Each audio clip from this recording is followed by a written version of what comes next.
Hi, Veronica. Hey, Cassidey. I'm so excited to talk to you today. Me too. I'm also super excited.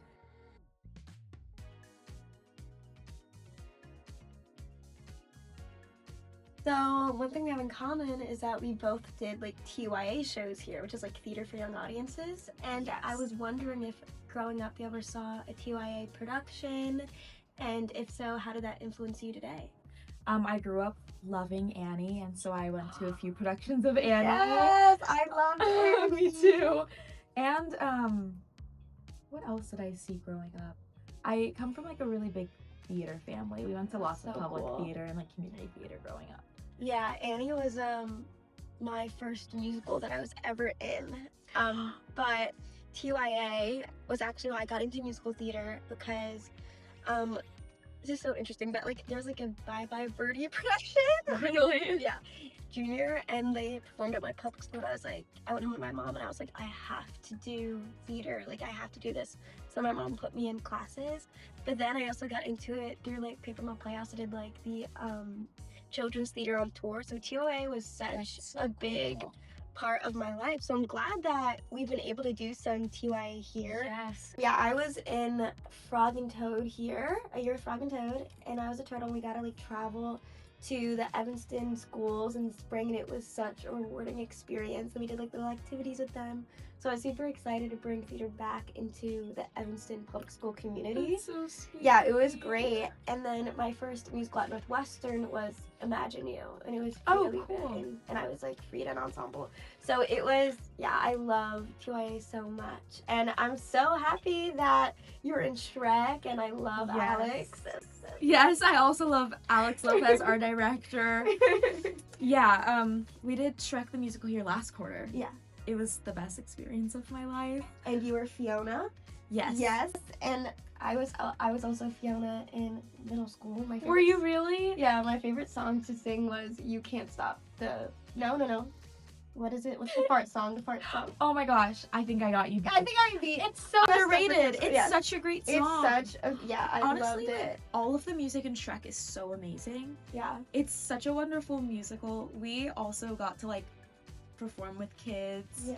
And we went to like the Evanston Children's Library and we got to sing for like the little babies, and it was so fun. Yeah, that's like the best experience. It was the best experience ever. And so I was wondering, like, as Fiona, like, did playing her change the way you thought about beauty and self-acceptance, like, as a performer? Yes, I think that representation is really important. And even though the director went into the casting for this process, like, race blind and wanting to cast who he thought would be, I don't know, like, Right for the part. Yeah. I think it was really, really wonderful for like a Black person to be playing Fiona when her entire character arc is about like growing into being confident in herself. Well, I guess she's actually not always confident in herself. She goes on this journey of like feeling like her entire life has already been set for her and that she has to like marry a perfect prince in order to like achieve her happiness, and she learns like pretty early on that that's not what's gonna bring her happiness. And like my two little baby cousins came and saw Shrek the musical, and they live in Chicago, and they came like dressed as Fiona, and my aunt was telling me after like how excited and how important it was for them to see like a Black person playing a princess, because that doesn't happen very often, and how excited they were to go and tell their friends that I was in it. And then in terms of like my own feelings of like self-confidence post-show, it was such an uplifting process. Like Alex the director and the stage managers really, really focused on like our experiences, but also on character work and us like really being in tune with the Shrek story, which seems Shrek is actually a really deep and meaningful show. Let your freak flag fly. Exactly, let your freak flag fly. And so after spending so many countless hours just studying Fiona's character arc and like studying Shrek and like why are we putting on Shrek? What is it that we want to convey to younger audiences? That automatically made me feel like more self-confident and want to just like spread the self-confidence around. No, I really resonated with the first part where you're talking about representation.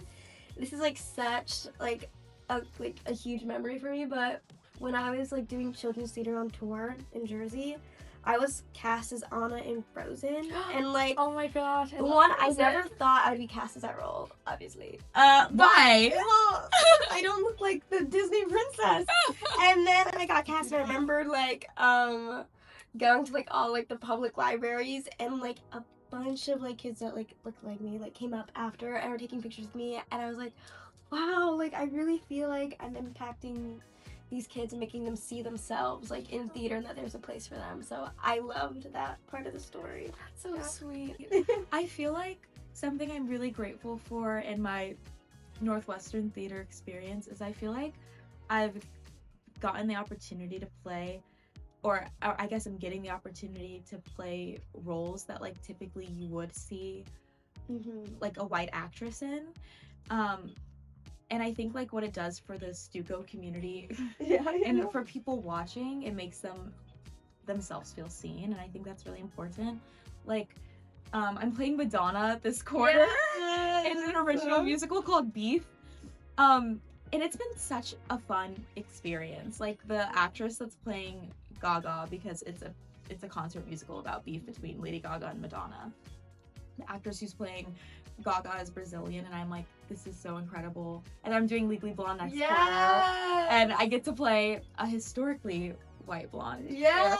And so it's really wonderful for me, because also in all of these shows that like aren't about race and are about other things, to me they always feel like metaphors for race.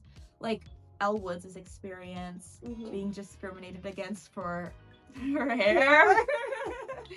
And also like for being confident in her femininity, which is like a whole other conversation. I think it translates really well. Yeah, like, I love working on new work.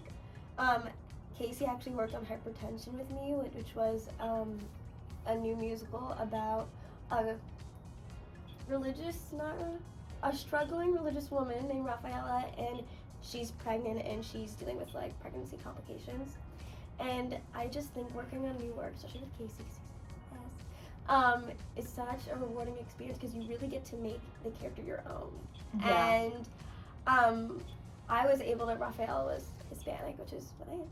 And it was just also great to see new work being created that are focused on like Latina stories as well. And I was so happy that I was also given the opportunity to do that here. So I love new work. That's why I also did the WAMU show. How was that experience? Wait, it was so fun, crazy, but actually so fun. I played Barbara in Barbie, which was like a comedy about how I get stuck in a plastic world. I need to basically create my own path in journalism. Wow, that's cool. But it was so fun, and the coolest part about original work is that like they can like kind of massage it to fit your like voice. Like they're like, oh, let's like raise it a key, like let's change a couple of these notes to make it sound best in your voice. And I just absolutely loved that experience. Yeah. It always feels really wonderful when something's tailored to you. Like I know in Beef right now, it's all original music. I sing 13 songs. Yeah. And it's been a journey, definitely with Casey, like working through like what works, what would sound best. It's been really wonderful. Yeah, that's great. Question for you is like stage your heart. That's what you want to do, like professionally. Like what's your dream? All right, like big dreams. Like I want to work on Broadway. Okay. Like musical theater, specifically musical theater, like that's just my home. And like I have such an adrenaline rush when I'm on stage. Okay. Like there's like no other feeling like it for me. I do really enjoy film and TV too though, but they're just so different. Yeah. I agree that they're really different. Okay, what about you? Okay, that's a really good question. So coming into Northwestern, I was like, I want to be a movie star. Like I want to do film mainly. I still feel that way. Like I love movies. I'm a film major. Like it's what I love. And I will say, like, participating and doing student productions here has really made me fall in love with theater as well. And I went to New York this summer and I saw Maybe Happy Ending, which is like my favorite musical, and John Proctor is the villain. And it was the first time I had seen shows where I was like, wow, I feel like I could be in these shows and like do a really good job in these shows, and I love them so much. And so now my dream is a little bit more complicated. I would love to be a movie star and have some limited Broadway runs. That's like that's the goal. But also, like, who says we can't do it all? We're gonna have like such long careers. Like, I hope I'll be like acting until like ever. Like, like, I'm ready to play like the grandma in Pippin one day. You know what I mean? Like, I hope I keep on doing this for like the rest of my life. So who knows where it'll take me? It's so funny because I've never been able to be in an Annie production, but Annie is like my favorite show. And so it's been so interesting for me, like growing up. And when I was younger, I was like, oh, I want to play Annie, or I want to play the girl that's like, Rava, you know her. And now I'm a little bit older, I can't play Annie, so I'm like, maybe I can be Miss Annie again. When I reach like 80, maybe I can still be Miss Annie again. Like, this might sound crazy, but I literally am excited to age just so that I can like play more part, like play more parts that I want to do. Has there been like a dream role though that you've like done already? Fiona was one of my dream roles. But my ultimate dream role was always Elwood's. And so I'm so excited. I'm actually more excited than I've ever really been in my entire life for that show. I'm really excited. My sophomore year too, I got like my I guess lifelong at the time dream role of Mimi in Rent. And that was everything to me. And I literally just like went into the open call and I was like, I really want this part. And did you tell them that? As you should. The Google form, I like wrote a paragraph. I was like, please. It's so funny. In this role. I mean, it was really interesting to have like my father come watch me be a stripper. And then I also played a slut in Great Comet. So my dad's like, Veronica, is this your type? Like, what's going on? Which is a whole other conversation. Yeah. Because in Great Comet, like, your character doesn't have much like character development, which is an issue on their part. You were so wonderful though. Not to like go against your dad, but like I love seeing you. I don't know, you have so much charisma and you're such a wonderful actress. Like, you're so convincing. Thank you. I love playing Helene in Great Comet too, and I felt like I love playing confident like women also. And obviously maybe that like isn't like a sexual way too. Obviously when I was like Mimi, I was like spread eagling and like slapping man on stage. I know we can put that in. But in the like for Helene, obviously I'm singing that like I'm a slut. But I don't know, when I play like roles like this, I'm like but that's just how like I'm misunderstood. Like always like and no, you're good. I always imagine like, especially Helene, like I view her as like a misunderstood woman who one is not loved by her husband, so she doesn't get that attention. And then she goes out and she needs attention from society. She wants to feel loved by someone. Maybe it's from Dolokhov when she's having her little sneaky affair with him. But not even that sneaky, because she's purposely doing it to piss off her husband. But at the core, I think Helene's just a woman that wants to be loved. And she's also, I think there's so much power in weaponizing your beauty in a way. And I agree. And like Elwood's does that too a little bit with like... Oh my goodness.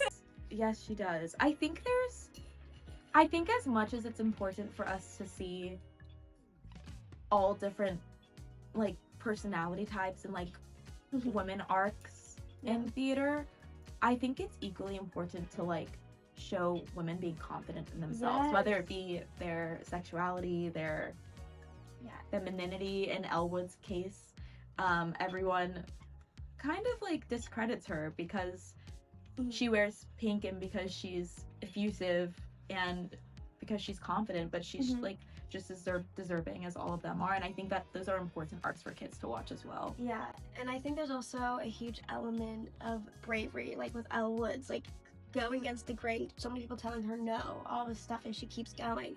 And then like with Helene, it's like all of society is like calling her a slut, and instead of like backing down and like isolating herself, she owns it and she says it out, and she's goes after what she wants. Meanwhile, Pierre is there like drinking himself to death or whatever, you know. So I admire strong women in that way.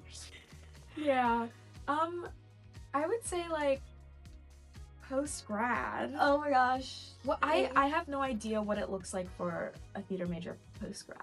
Well, I think one thing though that I've accepted is it's kind of out of my control in so many ways. Yeah. And that I just have to do my best to continue to be prepared and ready if an opportunity comes up. So it's kind of crazy.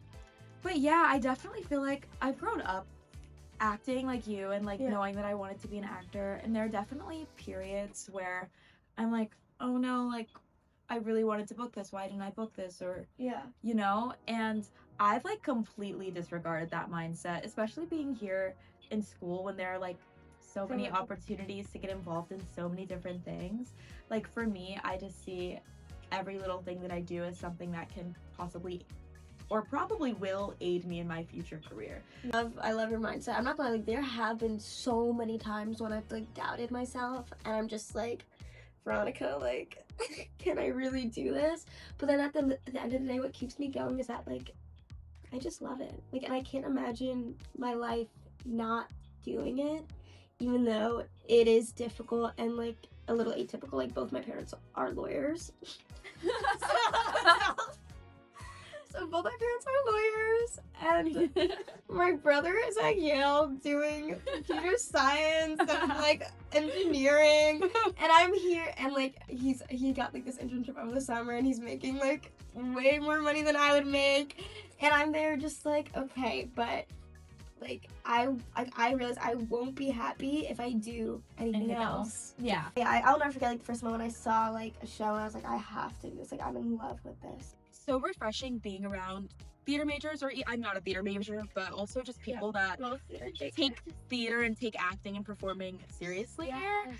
Because it's like at the end of the day, the reason we're all doing it is because we love it so much, and like you can't deter someone from anything if they're in love with it. A big like standout about Northwestern to me is how much people here are dedicated to the craft, and also how supportive people are, and that's why I love Stuco. That's why I'm on a theater board, and I'm just so lucky that I'm surrounded by such amazing people here, and that they'll help me like do what I love and support me. And also all those students and people here that have like given me a part, giving me the opportunity, like they believe in me, and yeah, that honestly means the world. I guess for me, I'm really excited to see like where your life takes you. Yeah, I'm so excited. I am so excited to see you as Elle Woods. So yes. I'm nervous. I'm really excited.